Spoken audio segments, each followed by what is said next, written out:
It's true, Donald Trump wants to buy Rangers and has a profitable plan to bring the club back to its former glory.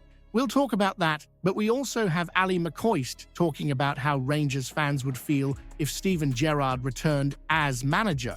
And it seems it wasn't only Cantwell who had issues with Clement. There's apparently another player with serious problems with the coach. Rangers might replace Clement by hiring a manager who's won 4 titles, and Rangers star James Tavernier has been heavily criticized for a terrible performance against Motherwell. But first, to get Daily Rangers news at your fingertips, just hit the notification bell. Let's get into the news. We are the people. Ali McCoist's right, Steven Gerrard, if he ever did come waltzing back to Rangers, would likely get a welcome, but only because of that monumental title win that derailed Celtic's precious 10 in a row. That's no small thing, and we'll never forget it, but let's not brush over the fact he left us in a bit of a lurch, didn't he? Gerard hopped off to Aston Villa and left the club with more questions than answers. Since then, we've had Gio, Beale, and now Philippe Clement, each tasked with putting the Rangers back on top, yet here we are, still clawing our way out from under Celtic's shadow. McCoist's point, though, about the need to sort out the whole hierarchy before we even think of a managerial switch, he's bang on the money. It's like trying to fix a leaky roof while ignoring the dodgy foundations underneath. No proper chairman, no solid director of football, no steady chief executive. There's chaos at the top, and you'd better believe that mess seeps down onto the pitch. If the club can't even get its house in order, how are the lads meant to find consistency on the field? And as for Gerard, well, he's currently battling boos in Saudi, where the fans at Al Ettifaq are livid with him after 4 losses in 6. Might be one of the highest paid managers going, but even that doesn't buy much patience. Still, imagine the drama if he did show interest in returning. Would it be the same fire in his belly he had before, or just a manager seeking a reset after a failed gamble? So here's one to get the Rangers fans talking. Would you welcome Steven Gerrard back to Rangers after he walked out on us? Or is it time we finally move on for good? Imagine, if you will, a world where Rangers could have been Trump's new plaything. Back in the dark days of 2012 with the club in financial freefall, he actually mulled over a takeover, sizing up Rangers for a potential rescue act. He had the Scottish roots, his mum was from Rossshire, and he'd just begun his golfing empire near Aberdeen. And with his track record of slapping his name on everything he touches, the thought of Trump Rangers might not have been too far-fetched. Now there's a vision, Trump's name plastered across Rangers, or the stadium Trump Rangers, or Trump Park. Feels like something out of a fever dream, doesn't it? Trump's experience in sports was limited to a stint in the 80s with the New Jersey Generals, a now-defunct American football club, all that.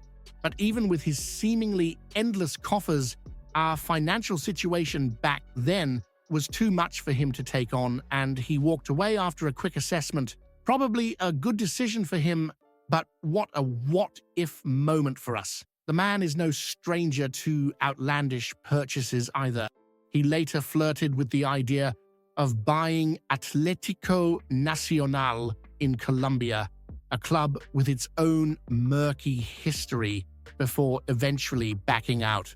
One can only imagine what he'd have tried to do with Rangers if he'd made the leap. Maybe golden turnstiles at the front gates, or a massive Trump statue outside the stadium. Nowadays, he's back in the headlines for his political ambitions, while Rangers are still navigating some turbulent waters with no steady leadership at the top. Between the net losses and the leadership gaps, things aren't exactly rosy right now. But could you have ever taken it seriously if Trump had put his stamp on the club? Here's a thought to stir the pot. Do you reckon Trump's larger-than-life style would have actually done Rangers some good, or was he right to leave it well alone? Rangers scraped through to the League Cup final, and for a brief moment, it looked dicey when former lad Andy Halliday put Motherwell ahead. But in fairness, our boys pulled it together with a cracking winner from Nedim Bajrami and strong showings from Cherney and Raskin, just what Philippe Clement needed.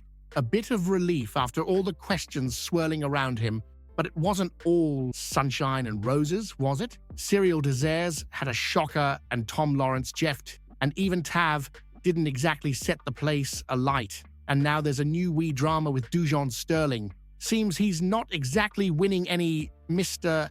Congeniality awards under Clement. Alan Huttons pointed out that Sterling looked utterly disinterested from the warm-up to half-time, barely acknowledging Clement as he passed. That's usually a sign of something simmering beneath the surface. Hutton and Michael Stewart both reckon there's tension there.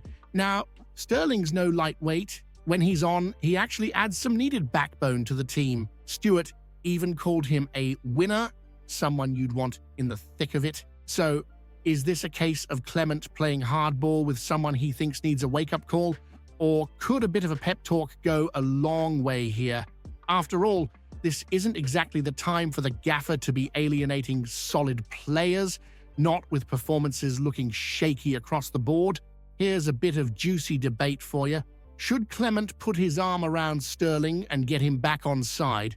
Or is it right to demand a tougher attitude from a player who's looked, well, a bit off?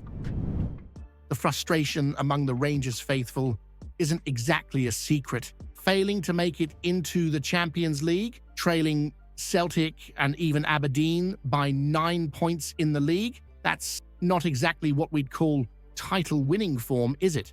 And after that dreary defeat to Aberdeen last week, folk are running low on patience with this team looking like it's stuck in the mud.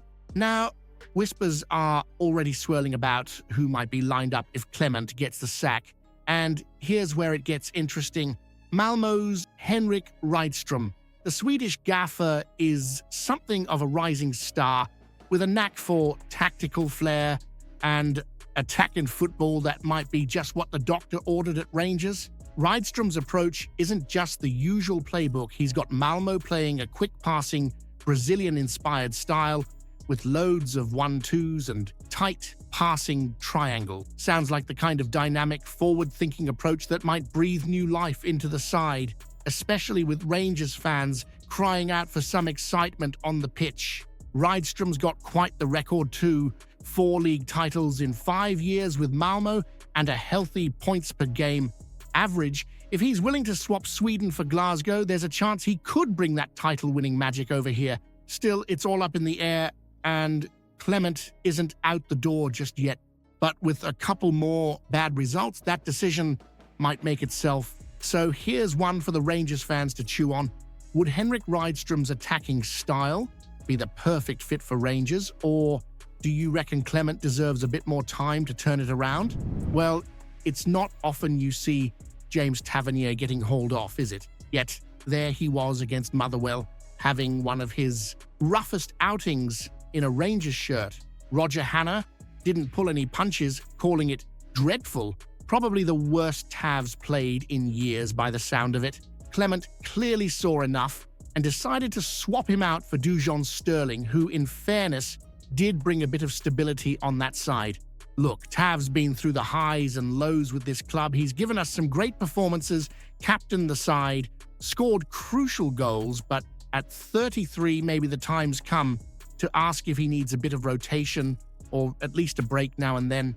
Giving more game time to Sterling or even the new lad Casanwerjo could not only freshen up that right-back position, but keep Tav from burning out. We can't afford any more knocks or injuries given the shape we're in, and a bit of squad rotation might be what's needed to keep everyone fighting fit. Plus, a bit of pressure could actually bring out the best in Tav, giving him a chance to reset and come back stronger. We're not talking about ditching the man, just giving him a proper challenge to keep things sharp, especially with some shaky performances this season. So here's one to get the fans debating. Is it time to drop Tavernier for a few games to see if Sterling or Casanwerjo can offer a better balance? Or do we stick by our captain no matter what?